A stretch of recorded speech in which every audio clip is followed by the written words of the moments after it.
呢期馬哥嚟咗珠海，你覺得阿山哥點睇咧？阿小黑頭痛啊，肯定噶啦，幾個星期瞓唔着覺嗰種咯。咁我哋睇下入去咩料啦。係華哥，你覺得港澳人嘅話中意盒馬定係山姆多啲啊？我個人認為香港人咧應該中意山姆多啲。哇，何以見解咧？因為星期六日咧有一樣嘢好實際嘅，睇下地下車庫塞啲咩車就知噶啦。咁啊，基本上山姆星期六日咧都係塞兩地牌為多，呢個真係牌多嘅。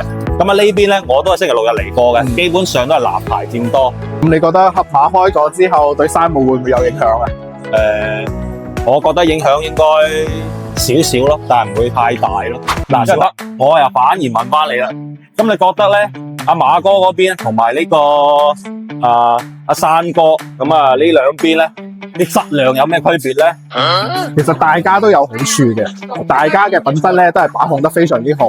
盒馬嘅話主打新鮮，咁山姆嗰邊嘅話咧就比較受香港人嘅歡迎啊嘛。咁香港人係啦，咁你包裝好攞翻去嘅話，咁易過關好多啊嘛。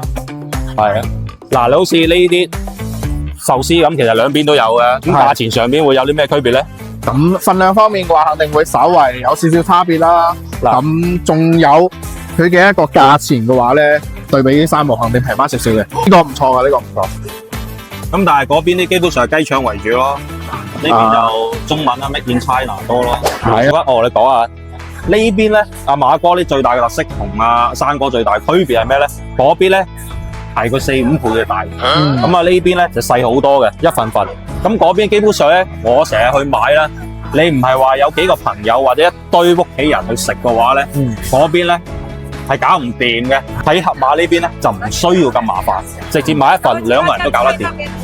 係啊，呢個咁一盒咁嘅嘢，我一個人或者一屋人都食得晒。睇下呢啲麻薯包，我兩邊都有。我上次食過啦，其實兩邊個口感啊，各方面其實都會差唔多嘅啫。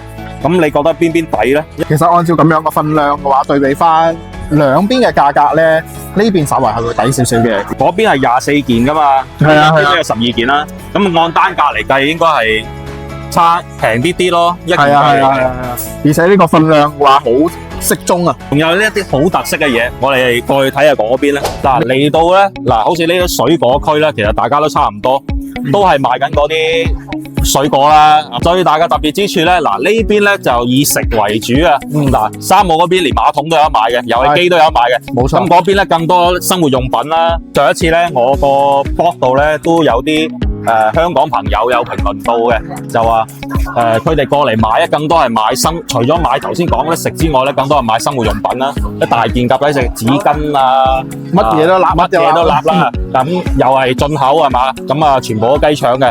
咁啊，呢邊就冇呢啲嘢嘅，呢邊都係以食為主嘅。嗱，小黑你睇下，哇！呢啲即買牛肉即刻煎啊，重點係即刻煎啊嘛，烤腸仔都可以即刻煎即刻食。佢呢度咧係可以喺入邊賣單，賣完單可以一邊逛一邊食都得嘅。睇到頭先嗰個地方咧係有一個食嘅地方嘅，提供俾你直接喺個超市入邊入嘢嘅。嗱，好似呢啲麵包啊，行到我咧就可以喺度即刻買即刻食噶。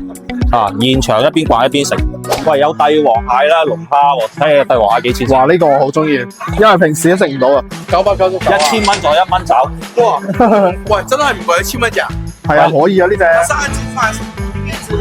而且佢呢度仲可以免費升職，成個白藤頭海鮮市場咁啊，其實基本上好多日常食嗰啲海鮮都有咯。而且啲海鮮嘅話咧，生猛得好似街市咁樣，唔錯，真係唔錯。重點你唔使熬翻屋企啊嘛，嗰度即刻有得加工過去睇下噶。